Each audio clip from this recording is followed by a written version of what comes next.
Willie D Live. You got a lot going on, man. You are an economist, you're an author, you are a political analyst, you're a social influencer. Do you like that title, social influencer? You embrace it? You know what, man? I don't even live off titles like that.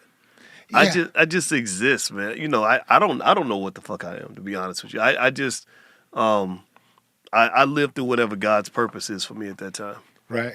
You know, and I state it that way because I feel like the universe it pushes you in certain directions and there's certain things you're supposed to say, and I've tapped into that internal energy that says, okay, something's telling me to say this, I gotta say it. Something's telling me to do this, I gotta do it, and I believe in trust in that. You know what I mean? Because that's like your it's the universe or a higher power, but it's also your subconscious mind, which is where all that really lives anyway, and it's pushing you in a certain direction. You know, It took me time to get to that point to really trust myself. That's why, for example, I can go online and say something that I know 99% of all people are going to disagree with. But if the signal's strong, you just go with it. You know what I mean? And you know it's going to be okay. That's crazy. You are not afraid to go there. It's often said that a person who is a jack of all trades is a master of none. But somehow, man, it seems like you've been able to debunk that theory. How do you do it? How do you juggle so many things at once and is so good at all of those things? Purpose, right? Hard work.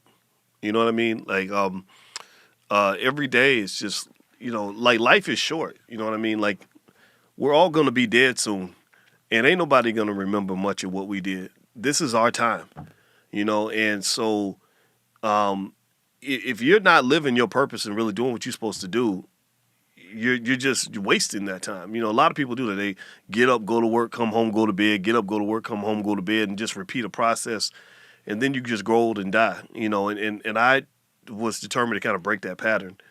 And so each day, I think about the black community every single day, right? My number one goal is, and I think this is why we became friends, and I'm gonna tell you why. I'm gonna tell you what you said to me that really let me know that we should be friends, man. Is my goal is, like, as a black man, to be as free as possible, as strong as possible, and as impactful as possible. And I think you do that through courage. You do that through intelligence. You do that through strategy. You can't sit around and feel sorry for yourself. You just got to go hard with it, Mm-hmm. And I'll even say that what led us to be friends was, I remember you said something where you said, ain't nothing you can do to me that I can't do to you. And I like that statement because I hear too many black men talk about what the white man he could do this and they gonna do that and da-da-da-da. And I'm like, but you can punch back too.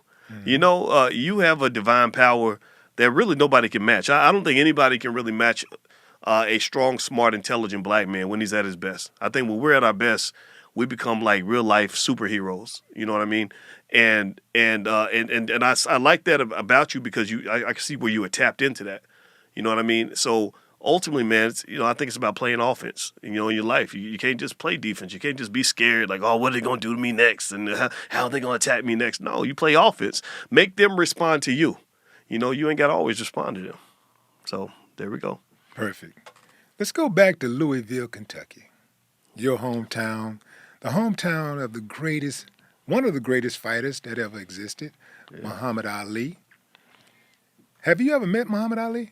Never met him, man. I feel like now, I have. How do you live? How are you born in Louisville, Kentucky, and still have a connection in Louisville, Kentucky after all these years, and not have met the greatest? Because he left Kentucky for the same reason I did. He left because the racism, and just and you notice you're from Texas, so I mean that's probably worse. But I've never experienced a racial incident in my life yet. I just want to say that out loud. Yeah, right. Yeah, man. We're like post-racial in Texas, but go ahead. Yeah, man. But it was like one of those things, man, where Ali left. Ali, it wasn't like he was around when I was growing up. but he was a legend, and everybody talked about him. My father would talk about him, and I would watch his movies and all that. And I remember he did that movie called The Greatest. And actually, there was a scene in that movie where they were in the Omni Hotel, I think, in Atlanta. And that's actually where we're having the All Black National Convention. And in fact, that's why I was excited when they picked that hotel, when the team did. I said, yeah, that was in the movie The Greatest.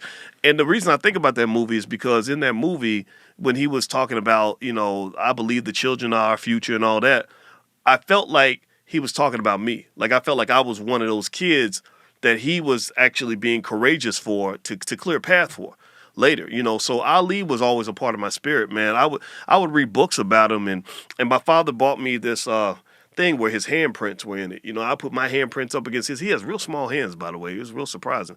And so he was all that Ali spirit definitely was there. And I remember when I would go through tough situations, I would look at his life and the stuff he went through. And I would be like, well, what I'm going through ain't nothing compared to what he went through. He fought through that in the 60s. I could fight through this in the 90s and the 2000s. So Ali was present. My grandmother went to high school with him.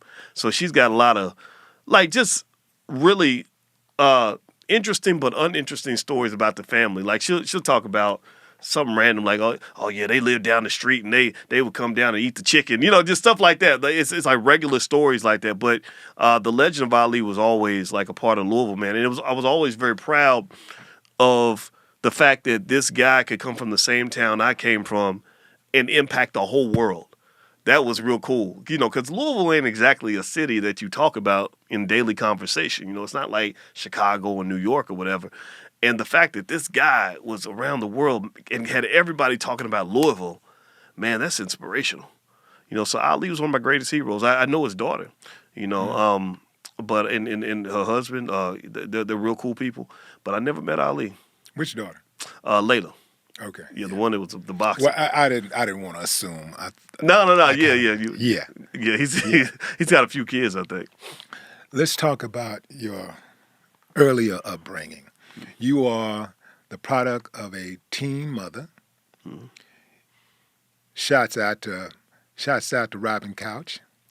Wow. Yeah, shouts out to Robin Couch. Your father, your biological father, it said that you've only spoken to him like 3 times in your entire life. Your stepfather, who married your mother at the age of when you was 3 years old, right? Yeah. This is Larry Watkins. Yep. Larry Watkins was an interesting guy.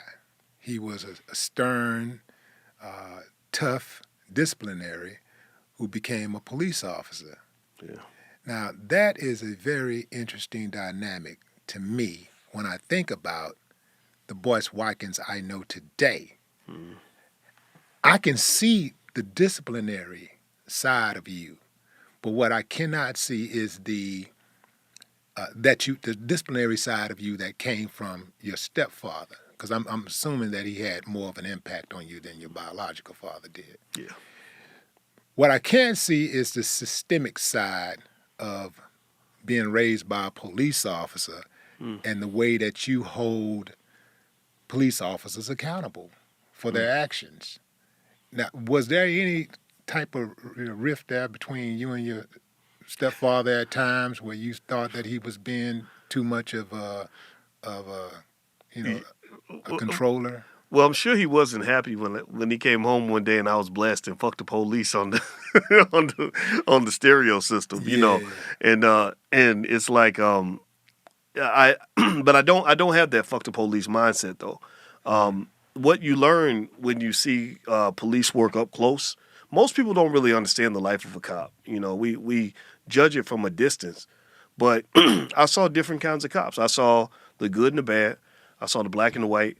I saw the corrupt, and I saw the guys who just went out there and the women who went out there and put their lives on the line for perfect strangers. And the main difference that I gained from being raised by a cop was the nuance of it. That it's there are systematic problems. The racism's real. My father joined the force. He talks about how some of those guys were literally in the KKK on the force, and they told him we ain't gonna hire no black people. And somehow he got the job. And he said that, he talked about the blue wall, because police are a gang. That's what they are. They're just the biggest, most powerful state-sanctioned street gang in the city. And so that gang mentality was very similar to any other gang, where you have codes of behavior, no snitching, that kind of thing. So he said that blue wall was so strong that these Klansmen would defend my father before they defend a random white guy on the street, because it was about protection and safety and all this other stuff, right? So police corruption is real. I think policing got real bad during the crack era when they put all those drugs in the black community, and then they started weaponizing the cops. They're doing all these terrible things to black people. And so policing needed to be corrected for sure. What I think we have to do is understand the consequences of how we approach it, though. If you approach it like a bull in a china shop, then what you're going to do is, actually this did happen. I knew a lot of good black cops. I knew a guy that was a police commander. I've known him since kindergarten. He ain't waking up trying to kill black people. He's waking up trying to figure out how not to kill nobody. He just want to come home every day, do his job, protect the right people, whatever. He said black people do not want to be on the police force anymore because everybody thinks that if you black and you a cop, you must be a sellout. So they're like, I don't want to be a sellout. So what happened is that before, on the police force, you would get some qualified candidates for the job, college graduates, people just trying to do the right thing or whatever.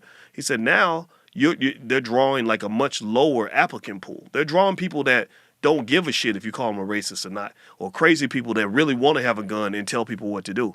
So the quality of the policing declined, I think, as a result of the fact that we were not careful about how we kind of addressed the issue. But there's a problem with policing, and it's not to blame society though. You have to blame the system. You got to understand the root of policing, how it was rooted in slavery. The racial issues were very real, so it had to be corrected. I just hope it gets corrected the right way, because if you don't correct it the right way, then that means that when you do need a police officer to help you, it's not going to turn out the way you think.